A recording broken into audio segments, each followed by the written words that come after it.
Welcome back, friends. It is time for your weekly Hollywood hookup. So let's get into what the Hollywood, because this first story seriously has me asking myself, what the what, okay?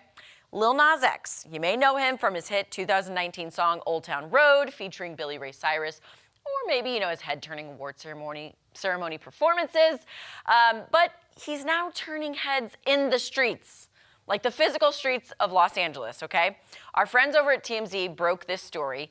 Lil Nas X was found first in underwear and then later naked, walking on Ventura Boulevard in the San Fernando Valley. And this is when the cops were called, okay? They say when they confronted him, he charged the officers and presumably injured at least 3 of them.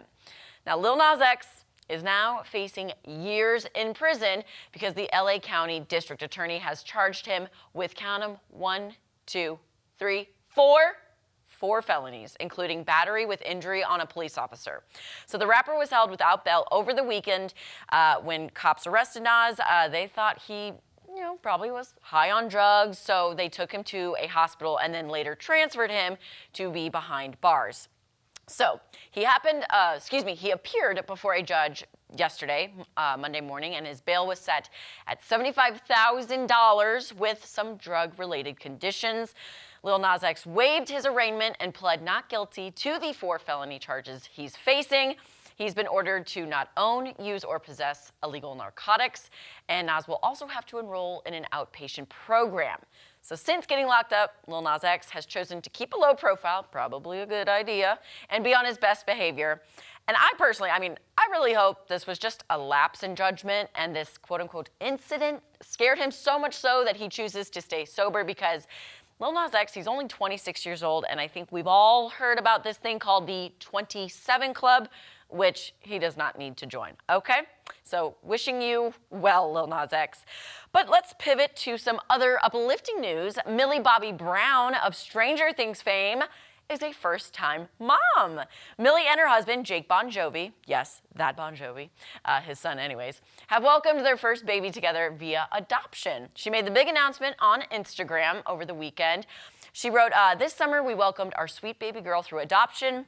We are beyond excited to embark on this beautiful next chapter of parenthood in both peace and privacy."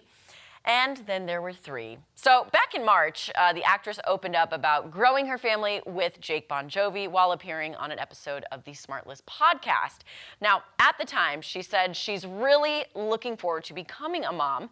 She said, quote, "My mom actually had her first child at 21 and my dad was 19. And it's been my thing since before I met Jake. Since I was a baby, I wanted to be a mom just like the way my mom was to me. And my nan, my grandmother, she was a huge part of my life." Millie went on to say that she and her husband are planning on having a big family since they both come from families with 4 kids. She said, quote, "And my thing was, I really want a family. I really want a big family. I'm one of 4, he's one of 4, so it is definitely in our future. But for me, I don't see having your own child, as really any different as in adopting." So huge congratulations to Millie and Jake and baby girl Bon Jovi. Her name has not been released yet, okay? Now this next one, I'm gonna need to prep myself because it's a little convoluted, actually very convoluted. Okay, it's the legal marathon between Blake Lively and Justin Baldoni. It's continuing and it's just getting murkier and yuckier and just ugh. Okay, so if you can imagine, it's still happening. Let's put on our shocked faces. Okay. Bombshell text messages, you guys, and emails allegedly proving that Justin Baldoni orchestrated a smear campaign against Blake Lively have been unsealed by the judge overseeing this case. Lively's attorneys filed in New York federal court over 60 exhibits obtained through discovery in her lawsuit against Baldoni. Now this, for me, is a little shocking because I really was kind of like Team Justin Baldoni.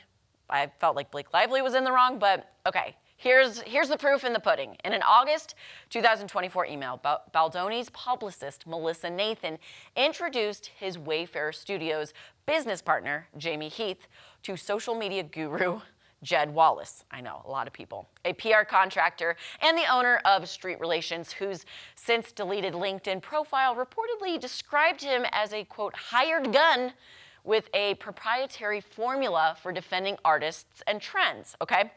So Melissa Nathan wrote, quote, "Please meet Jed, who will be having his team assist on all social activity based off our own conversations, as well as their digital plan you are in receipt of." She noted that Wallace was aware that Nathan and her PR company, the agency group TAG, would be going from their, quote, "two option for $30,000 per month for 3 months minimum." This is, craziness. She explained that Wallace and his team have worked on some of the most monumental behind-the-scenes projects globally, and added that she and TAG would be working alongside him, okay?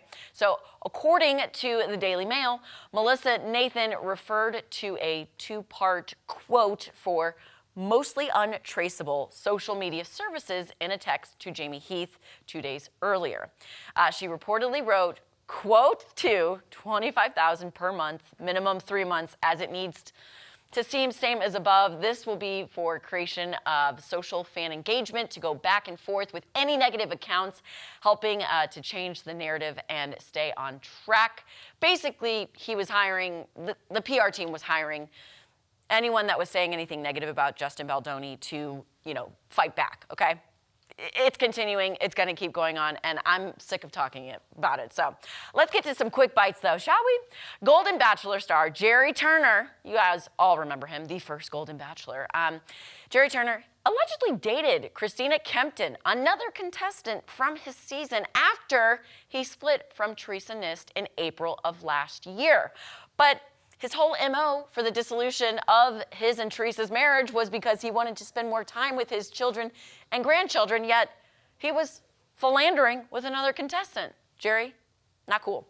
Taylor Swift doing the absolute most, per usual. She is in full promo mode for The Life of a Showgirl, launching yet another highly anticipated countdown on her website, resulting in the drop of her 4th vinyl collection. You guys, I'm out of breath. That's all I've got for this week's What the Hollywood. It's time to switch over to Color 10 CBS for Hour 3. We'll see you there.